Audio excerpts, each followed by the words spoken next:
Continuing on then with Akanishta Nirmanakaya, we have the Pure Land of the Natural Nirmanakaya, for disciples who abide on the grounds, and the Akanishta of the gods, for the purpose of those who are and for those who are a combination of both.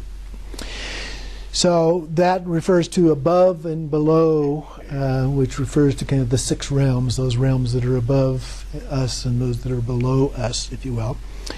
And so first we have, for the center, we have the celestial palace.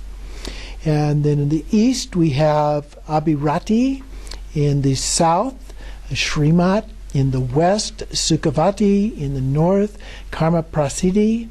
And we have the teachers, those are the 5 Buddhas, and the various obscurations that are purified associated with those. Typically those are more subtle obscurations in the Sambhogakaya level. And so we have, here in the text on top of page 161, it says it is held that obscurations are purified, and so it is referring to the more subtle cognitive obscurations in that case. Down in the middle of the page, it talks about the peaceful and wrathful mandalas of the 5 families, and those appear. And then since the Pure Land is beyond this world, it is called above. Now this isn't a literal above, but just a symbolic representation. Then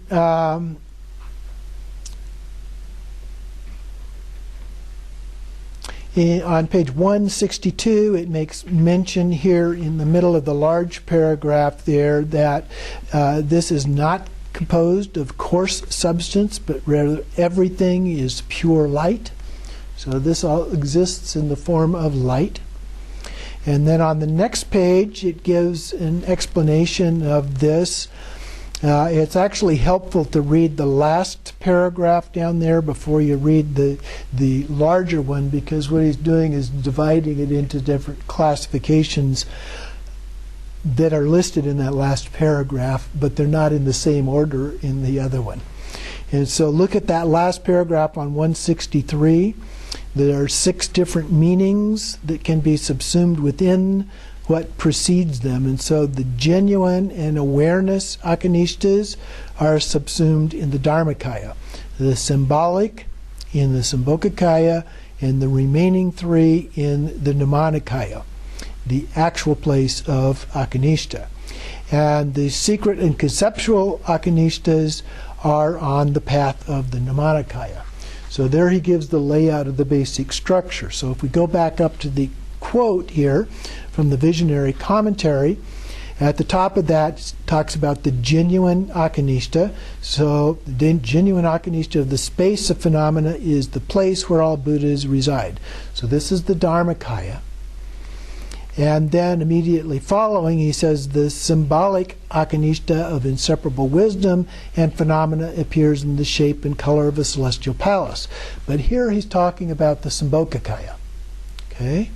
But right below that, he says the awareness akanishta is the wisdom awareness that realizes the fundamental nature of things just as they are. Now he's back again to Dharmakaya. Okay? See where things get a little bit bounced around? Okay? And then, a few lines down, he says, the secret akanishta is the secret place of the consort. And so this one is associated with the path Nirmanakaya. And then down below that, he says, the worldly place of akanishta is the one of the 5 pure classes of the gods. So this is the actual Nirmanakaya. Okay, so two different references to Dharmakaya, one to the Sambhogakaya, and then 2 different references to the path Nirmanakaya. And actually, I think I skipped one. So the secret akanishta, the secret place of the consort, and then the conceptual akanishta is the beginner's visualization of the palace. Those are both, the secret akanishta and the conceptual akanishta are both path Nirmanakaya. Okay? So hopefully we got them all there now. And then moving on to page 164, again, he deals with some refutations regarding the text. For example, in the middle of the second paragraph, he says, the genuine and symbolic mandalas were not deliberately shown to those to be tamed. The qualities of Sambhogakaya appear spontaneously to oneself. An emanation does not have a conceptual mind, but because there is wisdom, the Dharma can be heard and the meaning retained. And the middle quote at the bottom of the page there, thus and, the Tathagata brought forth the teachings to himself. And previously, he was talking about Samantabhadra was bringing forth those teachings to himself initially, before they were spread spontaneously through the 5 Buddha families and so forth. On the top of page 165, down about 5 lines, although the teacher and retinue appear, their nature is neither good nor bad. There's a single play of wisdom. And then down at the bottom of the next paragraph, the 3 kayas of the Buddha and the manifestations of the Pure Lands are inconceivably limitless. And then the paragraph just below the quote, where space prevails, the Dharmakaya and Sambhogakaya prevail. Where sentient beings prevail, the Nirmanakaya and enlightened activity prevail. In the pure land of the Tathagatas, there are no biased directions. So it must be understood that within this pure land, there are even further inconceivable and indescribable pure lands. So normally we're talking about the center, the north, south, east, west, but in an ultimate nature, those are just labels. There are none of those, so they're just all kinds of pure lands everywhere. And then on 166, he talks a little bit about the Sambhogakaya, the celestial palace, and the fully adorned, endowed arrangement. So the Pure Land of Sambhogakaya, this Akanishta is the place where all the Sambhogakaya Buddhas reside. Here the 10 directions are non-existent, and without limit, center, or reference, as inconceivable as space. The vastness of the ground below has no conceptual boundary or restriction. The ground's blue, white, yellow, red, and green represents strength of the wisdoms, indicating the 5 passions have been severed. And then the celestial palace itself, from the radiance of the self-appearing 5 wisdoms, all desirable things are spontaneously present. The jewels ablaze like the mandala of the sun. The qualities and vastness cannot be fathomed. This is a grand celestial palace. There is an openness equal to the sky. The qualities of the Buddhas are ever increasing, and it is shaped as a perfect square. So that gives us a little bit of a description of what it might look like. Then at the top of page 167, the 18 unmingled dharmas are as follows. The 6 that are lacking, they lack delusion, senseless speech, forgetfulness, the inability to rest in evenness, dualistic recognition, and non-dualistic equanimity. The 6 that never decrease are the interest, diligence, mindfulness, samadhi, prajna, and complete freedom. The 3 that inspire and cultivate wisdom are the enlightened activities of body, speech, and mind, and the engaging the wisdom without attachment or obstruction in the past, present, and future. So it gives those lists, and in fact continues on here and gives many more lists as a part of this. So he talks about the 10 totalities of earth, fire, wind, blue, yellow, red, white, and sky, and consciousness, and then 8 that are suppressed by splendor, recognizing the mind as form, animate and inanimate beings, recognizing the mind as formless, animate and inanimate beings, then the mental arousal and attraction, colors of blue, yellow, red, and white, and so forth. Then the 3 inner form, formlessness, and mental arousal. It talks just briefly about those, being emptiness and so forth.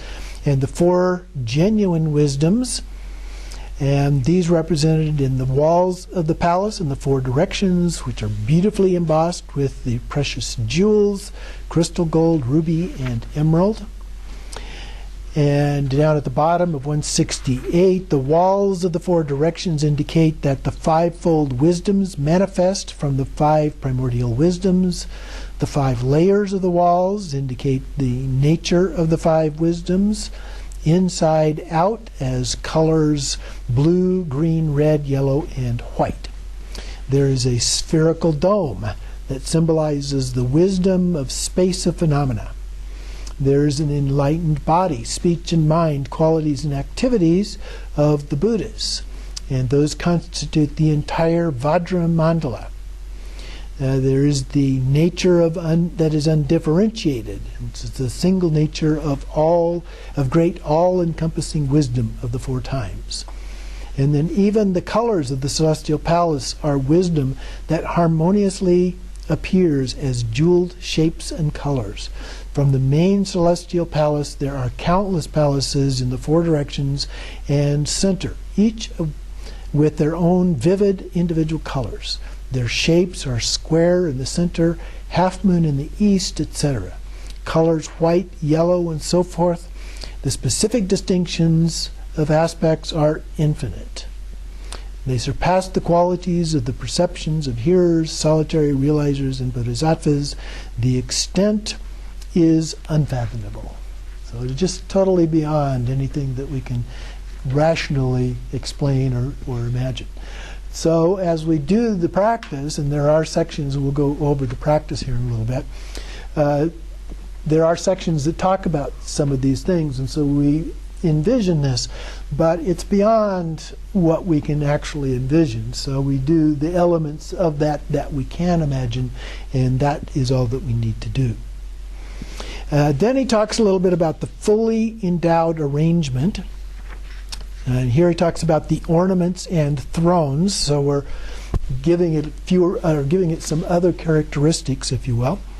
So upon the walls rest the roof beams. Overhanging eaves are decorated with garlands of jewels, alternating with wreaths of suns and moons, silk tassels, tail fans, and jeweled handles, and so forth. The highest meshed windows have jeweled latticework and are adorned by railings with ornamental gutters. The ornaments are transparent, extremely radiant and striking. The cornices indicate unchanging wisdom. The wreaths indicate that since the three kayas are without meeting and parting, the purpose of all beings will be severed. The eaves indicate the compassion protects all beings. The railings indicate that which is unequaled due to being unsurpassed. Furthermore, upon the balconies are 5 goddesses of sense pleasures, 5 more radiating like clouds from each one. The offerings they present are varieties of beautiful forms, sounds, scents, flavors, and sensations wafting in the 10 directions like massing clouds. All of this naturally occurs as spontaneous presence. Then a few lines down in the next paragraph, the celestial palace and all outer and inner ornaments do not exist as coarse substances. So these are not physical manifestations in any way. They are perfectly arranged with inconceivable distinctions, symbolizing the immeasurable qualities of the mind's intrinsic nature of clear light. Okay, so these are just things that spontaneously manifest out of the clear light, the nature of clear light in our minds. And then he mentions the 4 doors to perfect freedom. And those are emptiness, signlessness, aimlessness, and the thoroughly uncompounded. So he mentions that the doorways in each of the 4 directions are surmounted by portals. Primordially, phenomena have no true inherent existence, hence emptiness. At the moment phenomena appear, they have no true inherent existence, hence signlessness. Being free from cultivating, restraining, accepting, and rejecting is aimlessness. Realizing this intrinsic nature, the mind that is free from activity and effort is the thoroughly uncompounded. So he just explained in a little bit more detail each of these 4 characteristics. So the primordially pure nature of mind is simply clear light. Okay? And then on page 171, in the first quote, he says, ambrosial dharma is uncompounded, profound, peaceful, unelaborate, clear light. And in the next quote, with clear light, there is nothing to be dispelled, nothing whatsoever to be posited. And that is perfect freedom. Okay? So you're beyond having to think about it at all. You're having to label it, try to understand it, any of those kinds of things. It's beyond all of those. And then in the next paragraph, in the commentary, secondly, the wish that all sentient beings who lack happiness may find happiness is the meaning of love. The wish to be able to free all those tormented by suffering is compassion. The wish that all those who have found happiness may never be separated from that is sympathetic joy. The wish that those with attachment and aversion may be free of bias of attachment and aversion and abide in the mind of evenness is equanimity. These four immeasurables originate from compassion that is free from concepts or characteristics. So again, these spontaneously arise out of our own true nature. The four immeasurables are indicated by the four entranceways to the mandala. Each door is adorned with an arch. On page 172, there is freedom of form, viewing form. So we're not looking at, we're not a form observing another form. There is freedom from formless viewing form, and freedom of limitless sky-like sense sources, freedom from limitless consciousness sense sources, freedom from having no sense sources at all, freedom from both conceptual and non-conceptual sense sources, freedom from cessation. Sounds a little bit like the Heart Sutra, and transcending all of these things. And so then he talks of the 8 perfect freedoms are indicated by the 2 pillars beside each of the 4 archways. So 4 archways, 2 on each, so 8. That support the 4 Vajra beams upon which rest arches of the 4 levels, endowed with 8 pennants. The Dharma Chakra wheel is turned by the 2 deer that revolves at the base of the jeweled umbrella that is endowed with the silk pennants, victory banners, divine brocades, and silk tassels. Upon each of the 4 roofs there are 24 standards and garlands of little tinkling golden bells. And the wheel and the 2 deer are very classic representations that we often see up on the edge of a temple. Around lots of locations. So then at the very bottom he goes on and says various ways of interpreting the meaning of these ornaments are given, and so he talks about some of these in down 8-9 lines on page 173. He talks about Dharmakaya, free from elaboration, is without outer and inner.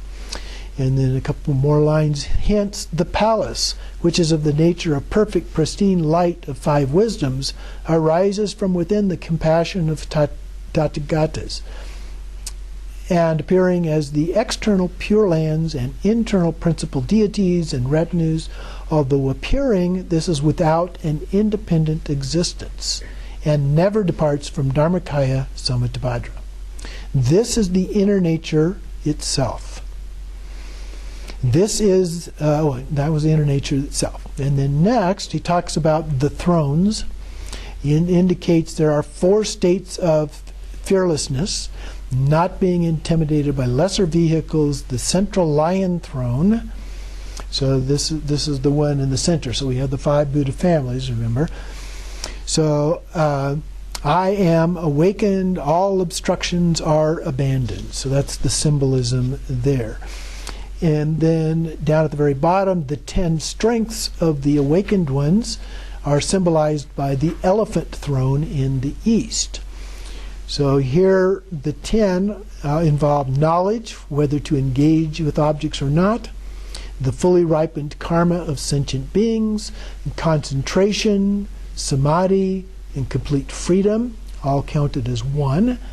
in various aspirations of those to be tamed, their various elements, their superior and inferior faculties, the 5 classes of beings and paths that lead them to the 3 states of freedom, and the recollection of previous lives, the birth and death of sentient beings, and exhaustion of the contaminants. So those are the things all related to the elephant throne. The 3rd throne, then, is having achieved the 4 miraculous legs that swiftly liberate all those to be tamed, is the horse throne. And so that one is in the south. The 4 legs represent the benefits of aspiration, diligence, intentions, and scrutiny, by emanating. And then the 4th throne, that which indicates the phenomena are overcome through achievement of the 10 powers, is the peacock throne. And that one is in the west. The 10 powers are life free from death, a mind that knows the minds of others, the ability to acquire material things, deeds that inspire others to change negative actions to positive, birth that spontaneously occurs according to the needs, aspiration that accomplishes the intent of oceans of previous and future kalpas, the ability to benefit the purpose of others according to the interests of those to be tamed, willful miraculous transformation, and the ability to fit all those worlds into a single mustard seed without decreasing the world or increasing the seed. And then wisdom, the 5 great wisdoms, mastery of phenomena that actually knows the nature as it is and as it appears. The 5th throne, then, that which indicates fulfilling the purpose of taming beings through enlightened activities, is the Garuda throne in the north. And this has 3 unimpeded wisdoms. They see with unattached and unimpeded wisdom into the times of past, present, and future.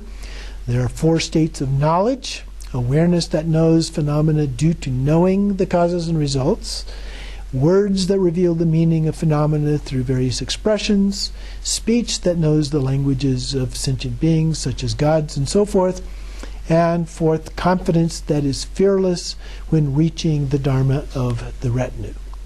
So I know this is a lot of detail when it goes in here. I don't think it's important that you memorize all of these lists of things, but just having a general sense of the fact that these thrones, when you think about these thrones, have many different qualities and characteristics represented in them. And then periodically it's good to go back and review some of those so that you can remember them a little bit better as you go through them. Next, here we have concerning the thrones, we have the enlightened body. I'm looking at the text at the top of 176. The enlightened body, which is a sign that resides upon the lion throne. The enlightened mind is a sign that we reside upon the elephant throne. The enlightened qualities are a sign of accomplishment to reside upon the supreme horse throne, and the enlightened speech is a sign of residing upon the peacock throne. The enlightened activity are the 4 aspects, the sign of residing on the Garuda throne. So that gives several examples there of how that works. And then the indications that the mind and the Dharmakaya are primordially as natural clear light, indivisible method and prajna, method and wisdom, activities and wisdom, are the mandalas of the sun and the moon, unstained by any fault, variegated is the variegated lotus, and so these then are the seats of the Buddhas associated with that. So we end there in terms of the commentary for today.